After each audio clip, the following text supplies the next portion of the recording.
Hmm. Tide, clean breeze, free and gentle. Downy. Maybe she said something about Downy or sport. Was bleach? No. Oh, cold water, high energy for the high energy washer. Ultra stain release, vivid bleach, whatever. Oh, pods. She said something about pods. Hi, honey. Yeah, it's me. Hey, was I supposed to get Tide pods for the laundry?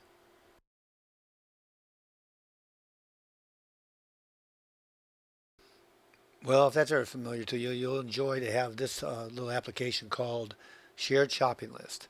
It's a step above normal shopping list because you're going to be able to share your list between phones and have them sync automatically. So let's get into it and take a look. So first of all, we're going to look here, and I've already created a couple of groceries or lists called groceries and medications and vitamins. And so you can create a list about almost anything. It doesn't have to be simply about groceries. Yeah, it could be things you need to do that day. But in any case, you're going to go in here and say, okay, I'm going to create a list, and I'm going to call this one geek stuff, stuff that I need, geek kind of good, geek kind of things. So I'm going to go in here and add that to one called geek stuff, and I'm going to hit the save button. Now I have this new list called geek stuff. Now all shopping carts have three basic statuses. It's either all your items, it's in the cart or on the shelf. It's always one or the other, in the cart or on the shelf. That's how you manage your status. So let's go ahead and take a look at this is your list of all items on shelf. When you add a new item, you just sit there and you hit the plus button. And I'm going to put in here a piece of hardware. I'm going to put in here and say hard drive. I'm going to add that in. And space, and then I'm going to go ahead and put in drive. So I've added a hard drive here. I'm going to say add. By the way, I don't use the number these amounts or the units like pounds and ounces. It tends to just confuse the looks of the system for the human readable portion of it. So I sit there and say, okay, in the cart. Now I can assign categories. So I'm going to create a category called hardware. And there it is there. And I'm going to go ahead and say save. And now I have a category called hardware. I'm ready to go, and I can save this item. Now, what's really nice about this is that it stays right where it's at, so you can just add another item. You can just go ahead and start typing. Now, I'm not going to do one, but the idea is you can do multiple ones at one time. And here we are. We're looking at there. I have in my geek stuff. I have hard drive in the hardware category. So now I'm going to add another item. I'm going to add in backup, and maybe it's backup software. So I say backup. And I want to go ahead and add that into a different category called, let's call it software. So we just type in the box up here. It automatically knows that I'm trying to add a category. So I go up here and I say software, and there it is there. I say OK, I say save, and now it's there. Up top, I go ahead and get ready to save the actual item, and there we are. We have hardware and software now in our shopping list. Now what I've done is I've got my wife's Windows phone over here, and you'll see that it has the same exact categories in here, and it has this new category called geek stuff with one unchecked item. And the reason I do this is that I show you that it only shows that I have a hard drive in there because I have not saved software on my phone yet. So what I want to do is that I can sit there and force a sync right now and go ahead and do that. However, then it goes, oh, look, I have two unchecked items over here.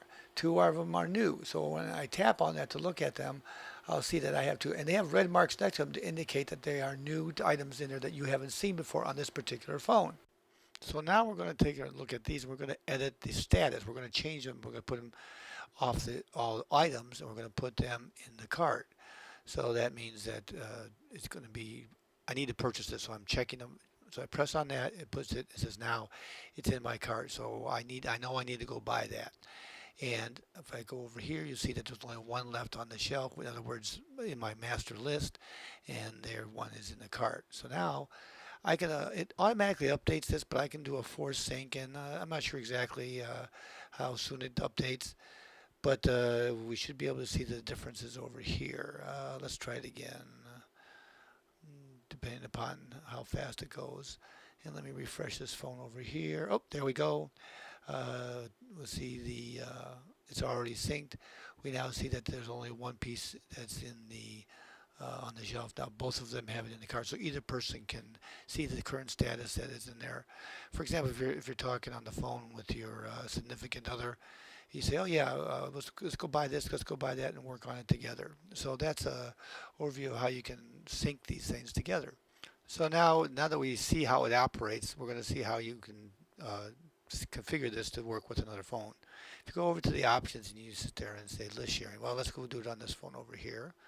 Let's back up here and we're going to slide over, and we're going to go back and we're going to slide over to options, list sharing.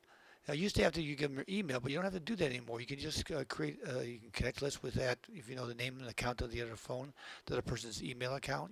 That's the master account on that phone. You can do it, but you can do this create invitation, and you simply say send this code, and there's the code that you go and send. You're going to send, and you can send it via email or via text message.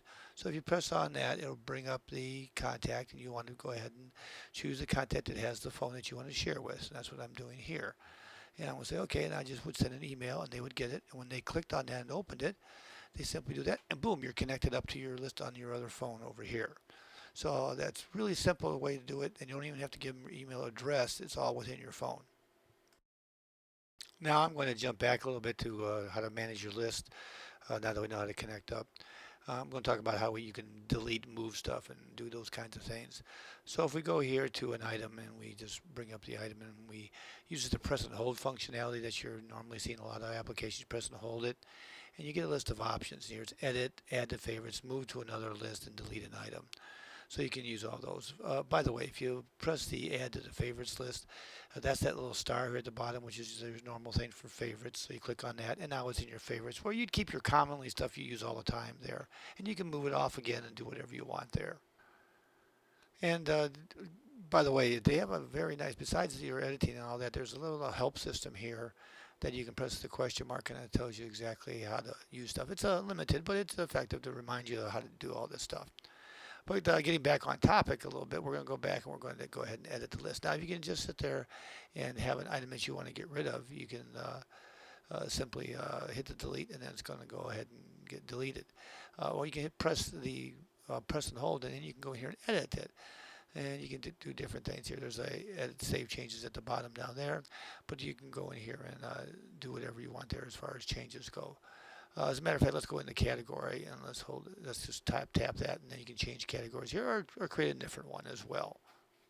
And speaking of categories, there's one thing to really understand about this is the categories are exclusive to that particular list. So if I go into groceries here and I decide to go into bananas, and I hold it down and to edit that, and I want to edit it, I simply hold it down, click on edit, and you notice when I click on category, there are no categories in groceries. Only the hard ones only apply to that, and there's nothing that applies here. So again, here's a shared shopping list. You can share it with your significant other. Never even forget when you're in the store again, and keep it up to date concurrently with each other. So go ahead and enjoy your Windows Phone shopping list. And don't forget to subscribe to Old Guy Geek. Have over 150 Windows, Windows 8, and Windows Phone 8 videos, and adding more every day.